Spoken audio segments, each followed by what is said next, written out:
सामरी की चालाकी और सोने का बछड़ा। कुरान मजीद में एक बहुत दिलचस्प वाक़या बयान हुआ है जो बनी इसराइल के दौर से ताल्लुक़ रखता है। इस कौम में सामरी नाम का एक शख्स रहता था। एक दिन उसकी नज़र एक अनोखे मंज़र पर पड़ी।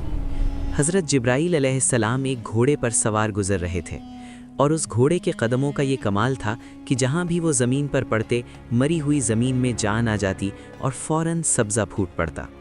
सामरी होशियार था। उसने फौरी तौर पर उस जगह की मिट्टी उठाई और छुपा ली। वो जानता था कि ये मिट्टी किसी काम आएगी। मौका उस वक्त आया जब हज़रत मूसा अलैहिस्सलाम अल्लाह ताला से हम कलाम होने कोहे तोर पर तशरीफ़ ले गए। सामरी ने कौम को बहकाया, उनके सोने के ज़ेवरात इकट्ठे किए और उन्हें पिघलाकर एक बछड़े की शक्ल बनाई। फिर वो ख़ास मिट्टी उस मुजस्समे के अंदर डाल दी। बस यही वो लम्हा था जब उस बेजान मूरत से गाय जैसी आवाज़ गूंजने लगी। बनी इसराइल ने ये देखा तो अक्ल खो बैठे और उसे ही खुदा समझकर पूजने लगे। हज़रत मूसा अलैहिस्सलाम जब वापस आए तो पूरा मामला समझ गए।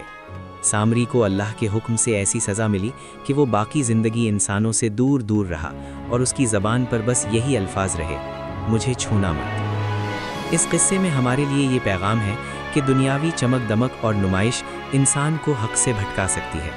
असल कामयाबी सिर्फ़ अल्लाह की तरफ रुजू में है।